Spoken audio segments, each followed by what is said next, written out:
Good morning and welcome back to the channel. So today's a very exciting day because we're finally heading down to 88 Rotors to get the Westcott Designs 2.5 in the front and 1 inch of lift in the rear installed. And I'm so freaking hyped, dude. I didn't sleep much last night at all because I was so anxious and so excited. 479 miles on it, and yeah, this is gonna be the first major modification done to the TRD Pro. We're throwing these stock wheels and tires back on this thing, which are like a 32.5 inch tall tire, so it's gonna look a little bit weird, a little bit like we skipped leg day, that's for sure, here on the truck once we get her lifted, but it's all good. New wheels and tires coming soon.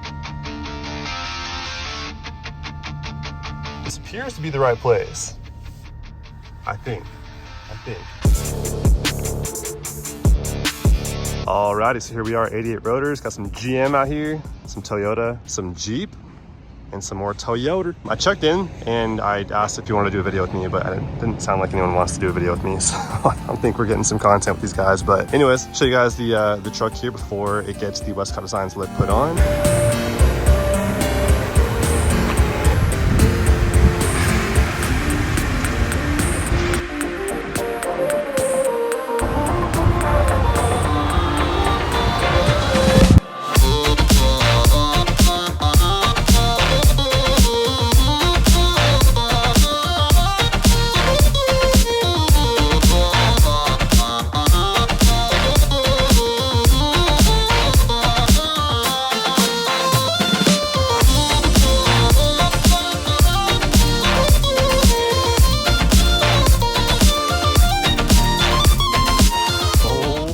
My goodness, 2.5 in the front, 1 in the rear. 88 Rotors knocked this out. It legit took 1 hour to finish the entire project here at 88 Rotors. Had one guy on each corner, knocked it out and got it done. 2.5 in the front, 1 inch in the rear. So sick. So there you have it. All right, let's go for a little cruise and see how this thing feels, because there's a lot of mixed reviews on the Westcott preload collar lift. Some are saying that it rides terrible. It's a lot stiffer. Some are saying they love it. Maybe they like a stiffer ride. I sure do. Handling feels better. Speed bump. Let's hit it. Okay, that was definitely a bit different. A little, not by much, but definitely a bit different. So okay, there you have it right there. Alrighty guys, I'm back home now and cruising around town, hitting some railroad tracks really quick. Boom. So how the preload collar works is it stiffens up the spring essentially, which you know, when you're compressing the spring, it's gonna make for a stiffer ride, no doubt. And in turn, it's going to give us lift, right? So let's try a little swaying side to side here, see how that feels. Because this thing came really soft from the factory, right? And that was my very first impression of this truck when driving it. I was like, dang, this thing feels, it rides super smooth, right? Which it feels great, but it does reduce handling on road for sure because of it being so soft. You know, more body roll, it just converts to poor handling on road, but it is great for off-road, right? Because you don't want a bouncy ride off-road, you lose traction that way.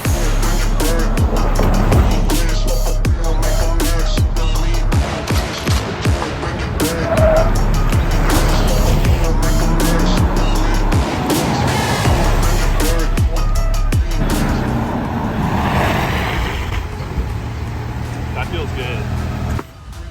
So there it is, Westcott Designs kit all installed, got the truck lifted up. Not looking super impressive because, I mean, we have the stock wheels and tires, right? So not super jacked up, but definitely noticeable increase in height, that's for sure. Now we have some room to fit those, I don't know, what are we doing, 35s, 37s? Who knows? What should we do? 37s. 37s. Definitely 37s. Yeah, I know my last one, the 2022 SR5 that I had, I went all crazy with the 22-inch wheels, 37-inch by 13.5-inch wide tires. Like, it was fully, it was outrageous, right? But it looked good. I trimmed half the front bumper off. I trimmed a bunch of the skirt off. It still rubbed no matter what because the offset was so aggressive. This time around, I'm doing something a lot more functional off-road. I want to go with the right offset, the right, you know, wheel sizing on every aspect of the wheel and tire sizing, and offset to make sure that nothing, you know, we don't rub the sway bar, we're not rubbing the upper control arm, we're not hitting the bumpers. That guy right there has got to go. Do some trimming there on the front fender liner, remove the mud flap and stuff like that too to get these the new big tires to fit. If we go 37s, no guarantee yet, but we're doing 37s. Definitely doing 37s. When it came to deciding on what I'm doing for the TRD Pro, you know, I didn't want anything that was going to compromise the ride quality on road and off road, because when it comes to picking suspension, everything's super subjective, right? Like, Everyone wants a different ride, depends on the application you're using it for. Do you tow? Are you predominantly off-road? Are you mainly on-road? Like, there's a lot of factors that go into deciding on what suspension you're gonna go with. I've done spacer lifts, I've done coilovers, and now I've done this preload collar, and I drove the truck for a few days now. This video is probably a little bit overdue, but I wanted to drive the truck for a couple of days, get a feel for it, and just see how this rides. I haven't done any off-roading quite yet because I'm waiting for the wheels and tires first. I might try these out with the way it is right now. Obviously, these little 32s look like we skipped leg day a little bit, but I'll probably take it out pretty soon and see how it feels off-road. But on-road so far, I do like the way this is set up. I'll show you guys kind of the difference between a preload collar, which is what we have right here. So the Westcott preload collar goes on the bottom of the spring right here, and it compresses the spring and in turn gives you the lift. Aluminum collar right there, and then we have a shim up top as well, right? So what it did was it compressed the spring. Now what a traditional spacer does is it's completely here on the top. It's one body and it's only up top. What that does is it pushes this entire assembly right here, so all the way down where the bottom of the assembly, the strut assembly here, meets with the lower control arm right there. All it did was compress the spring and essentially put upward force on the spring assembly here. You want to have this thing set up to where I can use this thing to its full potential when I want to off-road, but still make it a very comfortable ride on a daily driving basis. Now the preload collar, so far my experience of driving this thing for the last couple of days, behaves very well on road. Now when I come to a hard stop, we get less of that dipping in the front, and I have less body roll from side to side as well when I'm, hitting those corners and stuff, driving like a little sports car, because she's got about 50 more horsepower than the SR5, so she moves a little bit, and I want to be able to perform well on road, still have the performance on road, but also have some performance off-road as well. Softer suspension is more ideal for off-roading for obvious reasons. Say you're going through some pretty rough terrain and you need your wheels to stay on the ground. That's how you keep traction, right? You do so by keeping your wheels moving. So with the soft suspension this truck came with, it is good for keeping your wheels on the ground when you're hitting dips and just the super uneven terrain.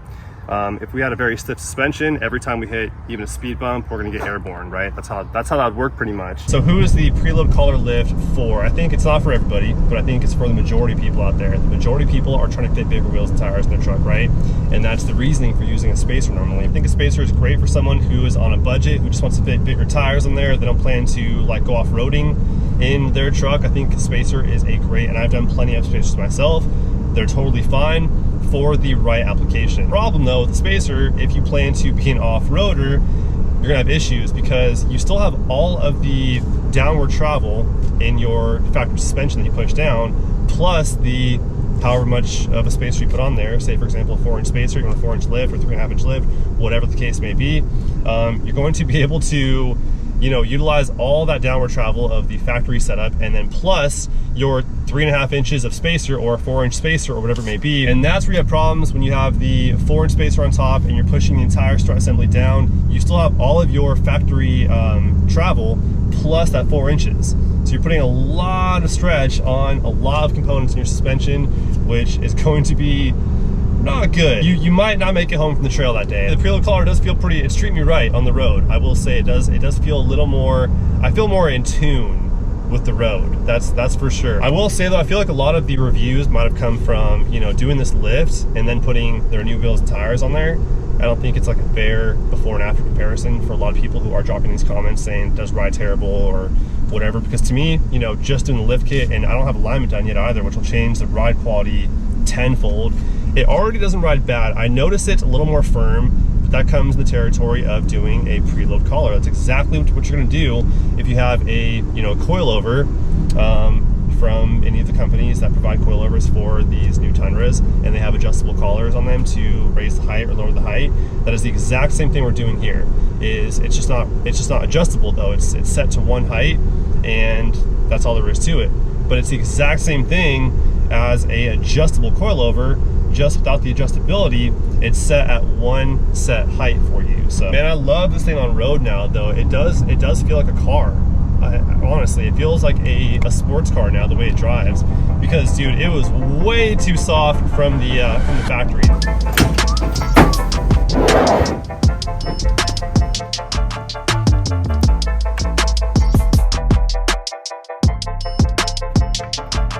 Alrighty, so now that we are at the maximum downward travel, now the wheel's off the ground, We are at full decompression right now. I want to show you guys some angles, starting with the upper control arm. So I want to show you guys some benefits here to the lower collar there, right? That adds preload to it. This is our max angle right here on the upper control arm. We have clearance right there on the coil first off. I'll come at it from the bottom here and show you guys a downward angle and all of the lower components angles as well. But you guys can see that the upper control arm does clear that, that spring right there, which is great. A big benefit to doing a preload collar over a spacer lift, which we'll talk about in a second. But yeah, there's all your angles right there with the preload collar fully maxed out. Those are our angles right there. So you guys can see the sway bar, lower arm, CV axle back there. So I did bring my factory strut assembly here from my 2022 SR5. That I had a 6-inch lift kit put on. I had a spacer kit on it first, then replaced it all with the Vertex coilovers. But here is your spacer that goes on top of your strut assembly. That's the lower mounting point right there. And this is the top of the strut assembly. We have the spacer on top here. This is for a 6-inch of lift. What that would do is basically add 6 inches of length to the entire strut assembly, right? So it would go up there and push the entire strut assembly down. Now, there's a few reasons why that's bad, and then a few more reasons why that's bad. So you're changing your range of travel.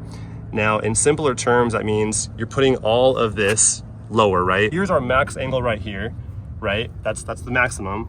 We don't have a ton of room, but we have plenty of room at the same time. So imagine this all going down another 3 inches, right? Which is exactly what a spacer will allow you to surpass. So all these angles you see right here, this is the maximum drop with the preload collar.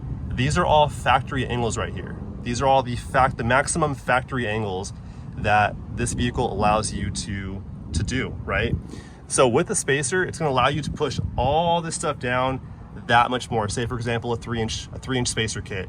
All these angles at full downward travel are gonna then be that much more extended, which is not good. So at the minimum, you're gonna have your upper control arm here hitting your coil when you have that much more of downward travel going on.